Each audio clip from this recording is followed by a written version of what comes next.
जावेद साहब, हम बात कर रहे हैं, एलामिया तो जारी हो चुका, अभी कुछ देर में हमारे नुमाइंदगान तक पहुंच जाएगा, हम आप तक भी रखेंगे, लेकिन इस पे अमल दरामद होना कितना ज़रूरी है और कितने इम्कानात हम रखें कि अमल होगा इस बार?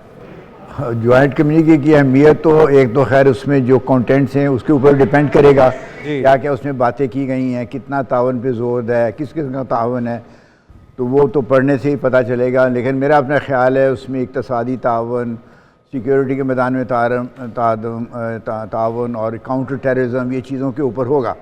अब दूसरा वो है कि कितना जो मेंबर स्टेट्स हैं उनको इम्प्लीमेंट करेंगे, दैट इज़ द एसेंस, वो द टेस्ट तो असल में वही होगा। तो मेरा ख्याल है कि हमें ये हर जो समिट होती है, हर मीटिंग है, उसमें एक कदम आप पॉजिटिव बढ़ा सकते हैं, लेकिन हमें कोई मिरेकुलस रिजल्ट्स एक्सपेक्ट नहीं करने चाहिए।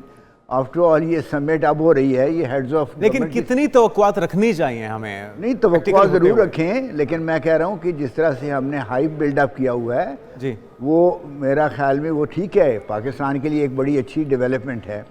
लेकिन रियलिस्टिकली स्पीकिंग 2-3 महीने पहले आस्ताना में हेड्स ऑफ स्टेट लेवल पे समिट हुई थी।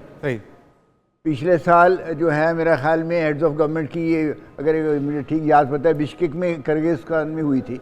तो वो समिट्स तो पता नहीं, ये 23वीं समिट है जी। तो हर समिट में हमारे लिए बड़ी बात ये नहीं होता कि आप दुनिया जहान का नक्शा ही बदल देंगे। हर समिट में चंद एक मामूली तो नहीं कहना चाहिए, लेकिन मेजर स्टेप्स लिए जाते हैं मुख्तलिफ मैदानों में। अगर वो आप ले सकें, उन पे अमल कर सकें, सारे मेंबर स्टेट्स अपने तावन कर सकें, तो फिर आप आहिस्ता आहिस्ता ये ऑर्गेनाइजेशन बिल्डअप होगी। लेकिन मैं 2 चीज़ों की तरफ आपकी तवज्जो दिलाना चाहता हूँ। आज़म ने, हमने सुना कि गज़ा का जिक्र भी किया है, इम्पैक्ट क्या होगा, क्या इस जंग में कमी लाने के लिए कोई किरदार अदा कर पाएगा ये प्लेटफॉर्म? जो गज़ा का जिक्र किया है तो वो तो सिम्बलिज़म बड़ी अच्छी है कि जिन ममालिक ने गज़ा के ऊपर, पैलेस्टाइन के इशू के ऊपर एक पॉजिटिव सिग्नल भेजा है। जहाँ तक एक्चुअल सिचुएशन द ग्राउंड है, मेरा नहीं ख्याल इसमें कोई ज़्यादा सिग्निफिकेंट डेवलपमेंट होगी। जो अक़वाम मुत्तहिदा की बात को भी सुना कर चुका है इसराइल। जी, वही तो कह रहा हूँ ना, आज कर रहा हूँ कि मिडल ईस्ट में जो सिचुएशन है उसमें जो मेन एक्टर्स हैं इसराइल के अलावा, इसराइल के पीछे अमेरिका खड़ा हुआ है, उसकी फुल सपोर्ट है। ठीक, दूसरा कोई किसी भी ये जो SCO में जो ममालिक हैं, इनमें से कोई मुल्क इस काबिल नहीं है, इसको कैपेसिटी भी नहीं है कि वो वहाँ जाके उसको न्यूट्रलाइज कर सके या उसको काउंटर कर सके। इसका मतलब ये नहीं है कि हमें बात नहीं करनी चाहिए, हमें ज़रूर कहते रहना चाहिए कि फ़लस्तीन में, गज़ा में इंसाफ होना चाहिए, फ़लस्तीनियों के हकूक़ का जो है वो तहफ़्फ़ुज़ होना चाहिए, उनकी स्टेट बननी चाहिए, वो सारी चीज़ें कहते रहना चाहिए। लेकिन हमें रियलिस्टिकली देखना चाहिए कि ये बातें हम पिछले 60 साल से कह रहे हैं।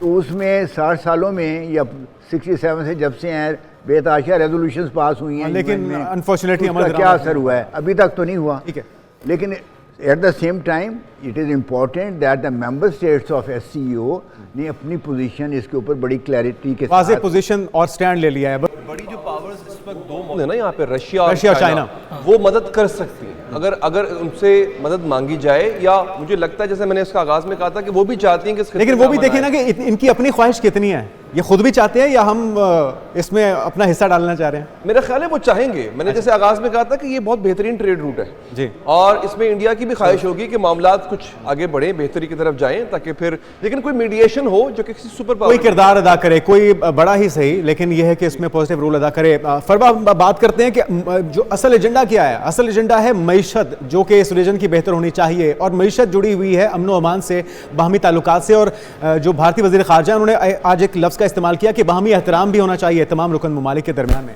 ये कितना ज़रूरी है, और अगर ताल्लुकात अच्छे होंगे तभी तो मईशत भी बेहतर होगी।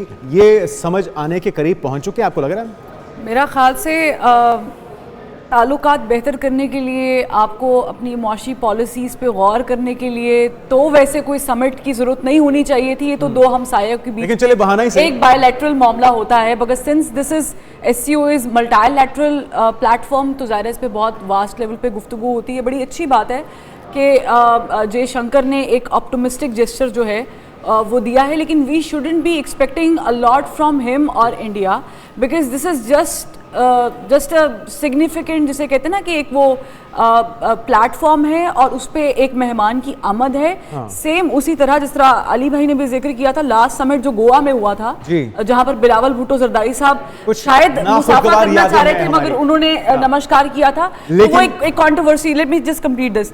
तो उस वक्त भी जयशंकर की अगर आप इंटरव्यूज उठाकर देखें तो he was just treating Bilawal as a guest of the state. लेकिन उसमें भी कुछ कंट्रोवर्सी हो गई थी, कुछ नाखुशगवार यादें थी। गो के बिलावल भुट्टो ने ये कहा है कि ये इनविटेशन ऑलिव ब्रांच अब की बार हमारी तरफ से एक्सटेंड नहीं होनी चाहिए। हाँ, बिल्कुल नहीं होनी चाहिए। हमें ईंट का जवाब पत्थर से नहीं देना चाहिए। और बिलावल भुट्टो ने इसका इजहार भी किया।